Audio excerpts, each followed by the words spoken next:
우리를 사랑하심으로 자신을 희생시켜 그 핏값으로 이 교회를 세워주신 주님, 오늘 우리는 주님이 몸된 교회를 우리를 위해서 세워주시고 우리가 이 동대문 교회의 부름을 받은 자랑스러운 가족이 된 것을 감사하며 주님 앞에 예배와 찬양을 드리오니 주께서 우리의 이 예배를 기쁘시게 받아 주시옵소서. 주님의 교회는 109년 전에 이 땅에 세워져서 어둠 속에서 살아가고 있던 이 나라의 백성들을, 그리고 가난과 질병 속에서 살아가던 이 땅의 낮은 민중들을 예수 그리스도의 사랑으로 그들을 보살펴 주고 그들의 상처를 닦아주고 그들에게 희망을 전해 주어 이 땅에 사는 사람들로 하여금 하나님을 향해서 눈을 뜨고 하나님의 진리를 향해서 그 발걸음을 옮길 수 있도록 인도해 주신 은혜를 감사를 드립니다. 자비하신 주님, 오늘 우리는 이 거룩한 창립주의를 맞이해서 주님이 이 교회를 세우신 뜻을 다시 분별하며 이 교회가 우리를 향해서 요청하는 주님의 말씀을 듣고, 그리고 이 사회 속에서 우리가 살아가야 할 우리의 사명을 주께서 일깨워 주심을 다시 듣는 우리의 신앙의 결단이 새로워지는 거룩한 예배가 되게 해 주시옵소서. 자비하신 주님, 오늘도 우리의 사회는 너무나 많은 어두움들이 구석구석을 지배하고 있는데 주의 진리로 옷을 입은 우리들은 그 어둠 속에 주님의 빛을 증거하는 하나님의 빛의 자녀로 살아가게 해 주시옵소서. 오늘도 우리 주변은 너무나 여기저기 부패해 있어서 참으로 믿을 수가 없고 모든 것이 기초가 무너져 버리는 그런 사회 속에 우리가 살고 있습니다. 이런 사회 속에서 주님의 부름을 받은 동대문교회 사랑하는 가족들은 그 속에서 소금과 같이 살아가게 해 주시옵소서. 자비하신 주님, 주님의 교회로부터 흘러나오는 진리의 생명의 말씀을 우리가 날마다 마시고 주님의 생명의 떡을 먹은즉 우리는 주 안에서 오늘도 새롭게 거듭나 하나님의 거룩한 뜻으로 하나님의 거룩한 형상으로 우리 모두가 다시금 옷을 입게 하시고, 그래서 주님께서 자기 자신의 몸을 내주어서 우리를 구원하는 거룩한 산제사로 하나님께 드리신 것처럼 우리도 이 민족의 구원을 위해서 우리 자신을 주님 앞에 드리는 거룩한 산제물로 매일매일의 삶을 채워갈 수 있게 해 주시옵소서. 자비하신 주님, 일제의 그 무거운 멍에에서 이 땅을 해방시키실 때 주님의 교회들을 들어서 그 일을 하신 주님, 이제 다시 한번 우리가 메고 있는 이 분단의 멍에도 주의 몸된 교회, 주님의 백성들의 헌신의 삶을 통해서 다시 한번 벗어질 수 있게 해 주시옵소서. 그러므로 하나님께서 늘 우리 속에서 승리하시고 하나님의 승리가 우리 가운데서뿐만 아니라 이 민족과 이 민족의 역사 속에서 승리하시는 그 일을 위해서 다가오는 시대를 준비하며 우리는 자기 자신을 위해서 살지 아니하고 육체를 위해서 심지 아니하고 주님의 뜻을 위해서 성령을 위해서 심음으로 영원한 생명을 거두어 드리는 주님의 거룩한 자녀들이 되게 해 주시옵소서. 날마다 주와 함께 동행하고 주님이 우리 속에 함께 하실 때 우리는 약하지만 주님께서 이 일을 이루어 주실 줄을 믿습니다. 주와 함께 동행하고 자기 자신을 부인하며 주님의 십자가를 지고 따라가는 주님의 동대문교회 사랑하는 가족들의 발걸음 위에 날마다 주께서 함께 해 주시고 그 손을 날마다 주님께서 붙잡아 주어서 선으로 모든 악을 이기는 역사를 이루게 해 주시옵소서.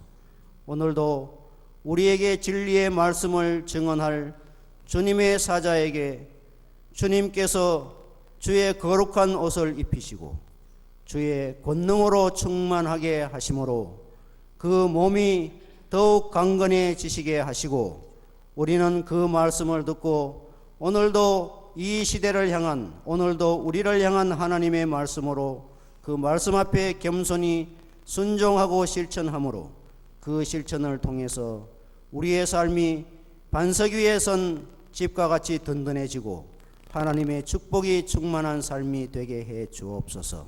주의 영광을 찬양하는 성가대 찬양을 주께서 기쁘시게 받아주시고 그 영광이 우리 가운데 우리 마음속에 충만하고 하나님께는 기쁜 거룩한 제물이 되게 해 주옵소서.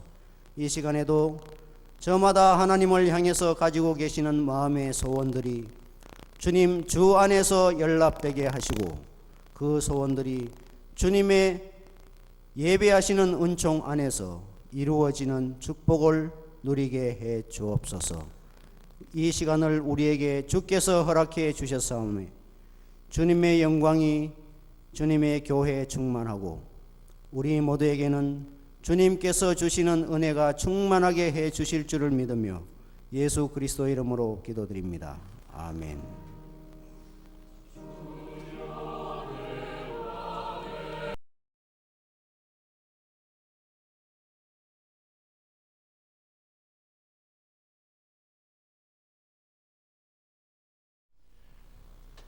오늘 교회 생일을 맞이한 특별히 우리 성가대 은혜롭고 힘찬 찬양을 하나님이 기뻐 받으실 줄 믿습니다. 여러분도 은혜 받으신 줄로 믿습니다. 오늘 모두 우리 지하에 박수를 보내시기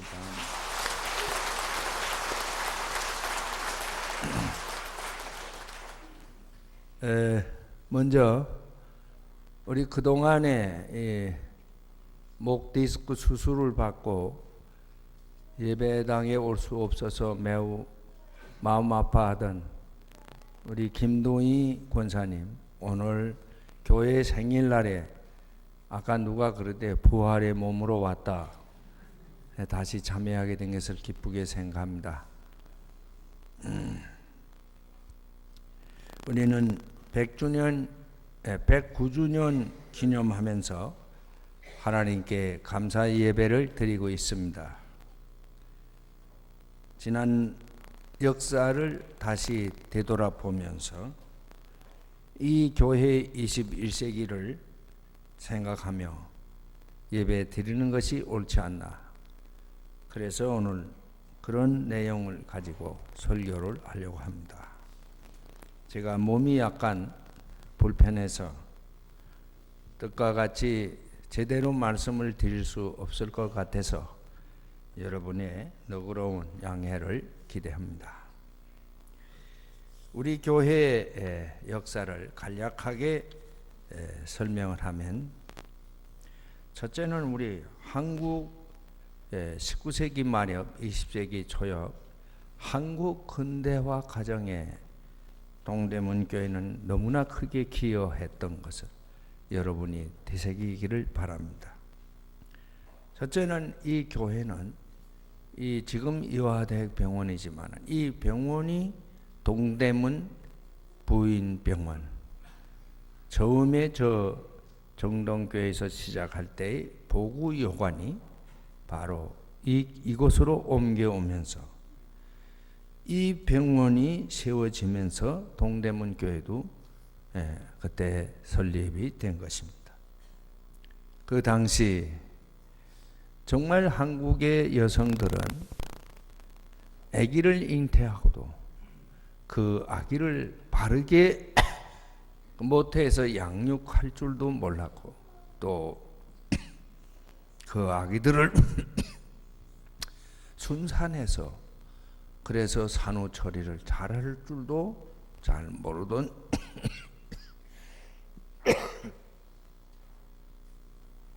그런 시대였는데 특히 이 서울 장안에 들어오지 못한 서민들, 가난한 사람들, 무지한 사람, 이 역사의 사회, 그 당시 사회 낙오자들이던 그들이 모여 사던 이 충신동, 창신동, 승리동 이 지역의 부녀들을 그들의 산후처리를 잘 돌봐주고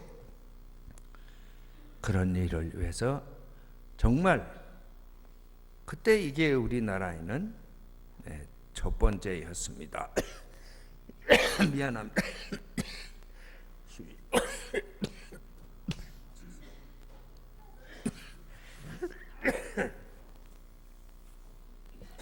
그 다음에 우리 한국의 근대 교육기관이 제일 먼저 세워진 게 배재학단이란 겁니다.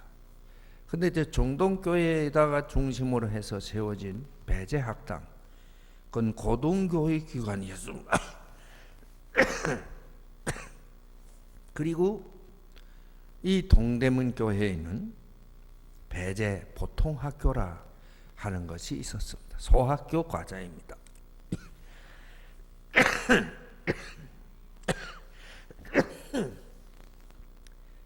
동대문 여학교라는 것을 세워서 여성들도 남성들과 동등하게 대등하게 교육을 받도록 했습니다. 더 놀라운 것이 또 있습니다. 그때 이 땅에 여성 의학 교육 기관이 최초로 설립이 됐는데 바로 그것 역시 이 병원에서 시작이 됐습니다. 경성 여자 의학 전문 학교라. 우리 여성교회 이름이 로제타 성교회라는 게 있는데 그 로제타 호울 여사 그분이 그 의사 선생님입니다. 그분이 세운 학교입니다. 그것이 후에 이렇게 돌아가서 지금은 고려대학교 의과대 그 전신이 바로 여기서 이 터에서 발흥이 돼서 이루어진 것입니다. 두 번째는 이 동대문 교회가 한국 복음화에 특별히 이 서울 복음화에 정말 어느 교회보다 가장 크게 공헌했습니다.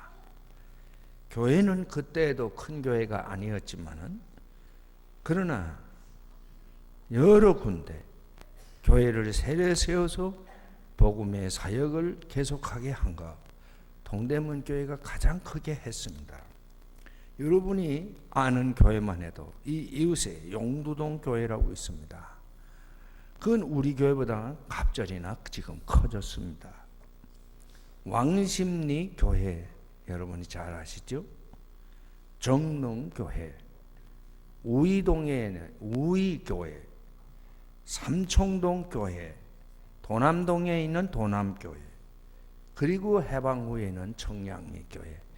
요새 우리가 세운 미자립교회는 그 접어두고 지금 한국 사회 특히 서울에서 감리교가 자랑할 만한 교회들은 거의가 이 동대문 교회에서 시작된 교회들입니다. 동대문 교회는 이런 일을 너무 열심히 하다가 자기 교회를 유지할 수 없을 정도로 성도들이 숫자가 적어졌다 하는 그런 역사도 기록되어 있습니다. 여러분의 교회는 이런 훌륭한 교회입니다.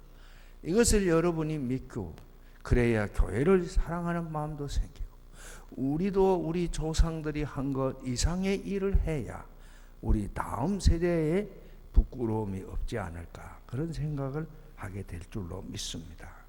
세 번째, 세계 복음화 운동. 우리 최근에 와서 80년대, 90년대에 와서 우리 동대문 교회는 미안합니다. 세계의 눈을 돌렸습니다. 우리가 여기저기 선교사를 돕는 일을 한 일은 제쳐놓고라도 우리가 인도네시아와 중국은 이 일에 굉장한 우리가 공헌을 하고 있다 그렇게 생각합니다.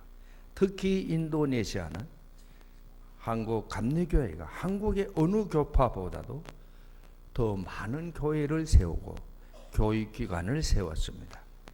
그런 일에 여러분의 동대문 교회가 다강 교회를 세우고 마린달 교육기관을 세움으로써 그래서 한국 감리교회가 너도 나도 앞서가면서 세웠습니다. 우리가 처음에 교회를 세울 때는 약 20만 불 정도를 5년 동안에 세우기로 했는데 지금은 제가 듣기에는 200만 불이 훨씬 넘다고 합니다. 그만큼 많이 투자를 했고 많이 선교했습니다. 참 큰 일을 했습니다.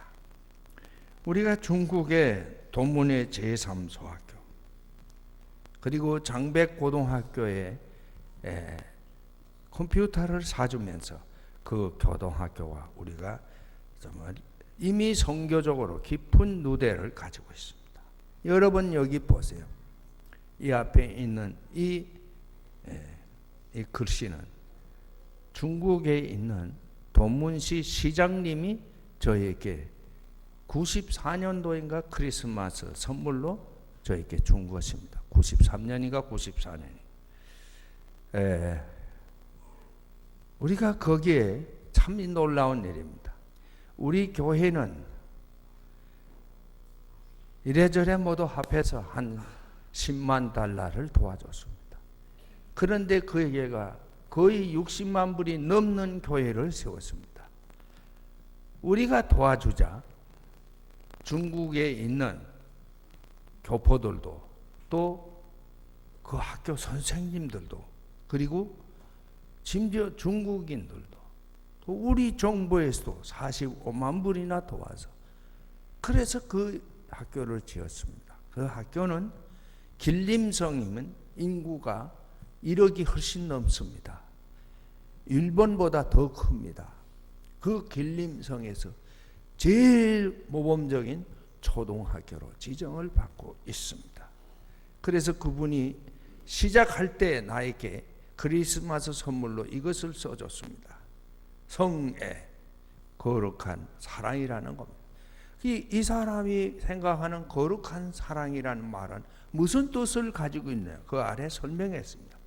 신성지에 택복, 오주, 인유 하나님의 거룩한 사랑으로 오주, 세계 인류를 복되게 하고 윤택하게 해 주십시오 하는 그런 의미에서 성례라는 큰 글을 쓴 것입니다. 저는 그전까지는 늘 목회 지침이 있었어요. 박씨 설린이라. 여러분 동대문교회 100주년 기념 100주년 사에 보면 제 목회 지침에 대한 게 글이 있습니다. 배동환 장로님이 쓴 글씨인데 박씨 설린 널리 베풀어서 그래서 우리는 누구에게나 이웃이 선한 이웃이 되자는 그런 뜻입니다. 근데 이제는 나는 하나님도 잘 모르고 만난 지 별로 얼마 되지도 않고 그렇지만 나는 하나님을 모르는 사람이 하나님을 알게 되면서 신앙을 고백한 이 글을 내 인생의 목표로 삼고 교훈을 삼고 살아갑니다. 여러분 저기 있죠. 저거 예수님의 조상합니다. 늘 근엄한 얼굴 모습의 예수님만 보던 우리들에게 활짝 웃는 무언가 기쁨이 넘쳐서 너털 웃음이 아니고 너무너무 기뻐서 웃는 예수님. 저거는 북한에 있는 우리 동포들이 술을 놔서 예수님의 저 웃는 예수님에게 술을 놔서 그래가지고 만들어 온 겁니다. 물론 장로님들이나 우리 여성교회 회장단들은 제 방에 종종 들어오니까 여러 번 봤죠. 이제는 거의 감각을 잃어버릴 정도가 되었죠. 그러나 일반은 보지 못했으리라고 생각하고 제가 오늘 이 두 개를 여기 가지고 나왔습니다. 여러분, 오늘 장백현 종교국장의 축하 편지를 받았죠. 조그만 거울의 종교국장. 아주 여러분은 대형 큰 것을 추구하던 한국인들은 우습게 여기죠. 그러나 그도 공산주의 국가의 공무원입니다. 그 지역사회의 종교 분야를 감독하는 사람이요. 그런데 자기가 썼는지 다른 사람이 써준 걸 거기다 사인했는지는 모르지만 어쨌든지 자기 사인이 있는 것으로 보아서는 분명히 자기 뜻을 담은 것이라 생각합니다. 여러분, 저걸 읽는 몇몇 우리 사무실의 직원들이 이것은 우리 같은 예수 오래 믿던 사람들도 생각하지 못할 일을 한다. 우리에게 이 축하 편지를 보낸 데가 어디입니까? 이 창백이 한 군데밖에 없어요. 여러분, 우리들은 이런 보호금을 세계화하는데 학교를 지어주는 일을 돕거나 교회를 세우는 일 등을 도와서 하고 지내왔습니다. 우리는 이런 아름다운 역사들, 물론 부정적인 측면도 많이 있지만은 그거는 덮어두고 이런 자랑할 만한 우리의 업적이 있다는 것을 마음에 생각하고, 우리도 다음 세대 사람들이 우리 시대를 얘기할 때 1970년대, 80년대, 90년대에 우리들이 어떻게 살았는가 하는 것을 장담코 담대하게 보여줄 수 있어야 되리라고 생각합니다. 이제 두 번째 말씀을 드리겠습니다. 오늘 잔치날이니까 조금 오래 해도 되겠습니까? 예, 조금 오래 하겠어요. 에드워드 코니시라 하는 미래학자가 미래의 연구라는 글을 써냈어요. 거기에 보니까 앞으로 올 21세기는 지난 20세기까지 그 긴 세월에 이룩해 놓은 것보다 10배 정도는 더 발전할 것이다 그랬습니다. 특별히 20세기는 종교개혁이 그리고 산업혁명이 이것이 있어서 20세기가 이렇게 찬란하게 발전한 것입니다. 그 종교개혁이 이룩하고 그리고 그 산업혁명이 이룩한 정신적, 물질적인 그런 문명이 앞으로 21세기에는 그것보다 10배는 더 크게 발전할 것이다 그랬습니다. 16세기부터 20세기 500년 동안에 사람이 발명한 기술, 이 새로운 기술이 발명돼서 실용화되기까지는 보통 25년 단위로 됐다고 합니다. 그랬는데 21세기에 가면 어떻게 되느냐? 그 25년이 8125일이 24시간 하루에 끝내버린다는 것입니다. 8000대 1의 비율입니다. 제가 오늘 아침에 우리 교회 이기성 집사님에게 전화를 해서 물어봤어요. 요새 비행기가 1시간에 몇 킬로 다니느냐 물었더니 800킬로 다닌다. 제트기요. 제트 엔진이. 음속에 0.8이라고 그랬는데 21세기에 들어가면 비행기가 얼마나 달리느냐 나르느냐 하면 1만 7천 킬로를 나른다는 겁니다. 여러분 상상해 보세요. 얼마나 엄청나냐. 음속의 25배를 나른다는 것입니다. 그러니까 이만큼 세상이 좁아지고 마음대로 사람이 활개칠 수 있는 무대로 변했다는 것입니다. 요새 현대 과학기술이 발달함으로 생명공학에 대한 이 학문이 굉장히 발달해요. 그래서 앞으로는 인조식품이 우리의 이 식품을 대신한다. 식량 문제 같은 거 가지고 고민하거나 두려워할 일이 없게 된다고 그랬습니다. 마샬 막 루한이라는 사람, 메디아의 이해라는 책에서 그는 말했어요. 미래 사회는 지구화된다. 일일 생활권화된다는 말입니다. 하루에 우리가 미국 갔다가 돌아와서 얼마든지 일 보고 돌아올 수 있게 된다고 말했습니다. 이렇게 우리가 찬란한 미래를 바라봅니다. 그런데 이런 문제 때문에 21세기에 우리가 겪는 일이 뭐냐 하는 것입니다. 극도의 개인주의가 정착할 것이다. 복지 문제가 해결되니까, 먹고 살아갈 문제가 해결되니까, 가족 같은 생각, 아버지, 어머니 같은 생각 별로 없어지고 말 거예요. 물론 아내와 남편, 고정된 아내, 고정된 남편, 이런 개념이 이게 실종되고 말 것이라 그랬습니다. 두 번째는 극도의 행락주의. 즐기고 즐기다가 집안 식구끼리도 필요하면 요구하면 같이 자기도 하고 살기도 하고, 동성연애도 물론 지금은 그것이 사회의 극히 일부분이지만은 21세기에는 그것이 이만큼 보편화돼서 아무도 그걸 말하지. 지금 미국도 교회들이 동성연애를 막다 이제는 다 문을 열어놨습니다. 교회 안에도. 이제 이쯤 된 세상입니다. 미국이 되고 유럽이 되는데 어찌 우리에게 그것이 오지 않겠습니까? 그 다음에 세 번째는 아주 이 정보 기술이 발달해가지고 사람들의 생활을 엄격하게 그 삶을 감시하고 그래서 자유를 잃어버리게 될 것이다. 조지 오웰이라는 사람 1984년이라는 소설을 썼는데 바로 거기에 있는 사실이 21세기에는 그대로 나타날 것이다. 이런 부정적인 얘기도 했습니다. 이런 21세기를 바라보며 다 얘기할 수가 없으니 그만하겠습니다. 우리 교회는 그런 시대에 살아남을 수가 있을까?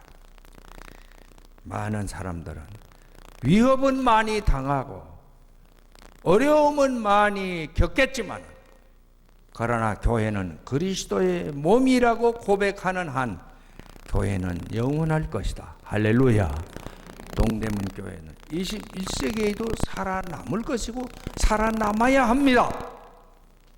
그러면 어떻게 해야 살아남을 수 있느냐?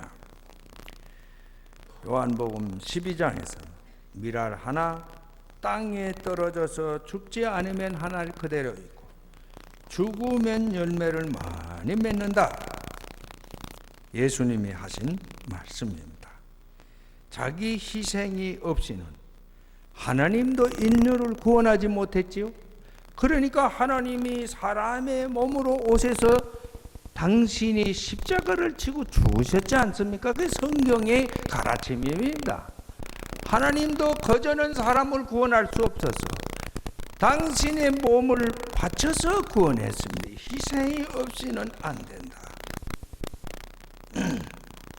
요새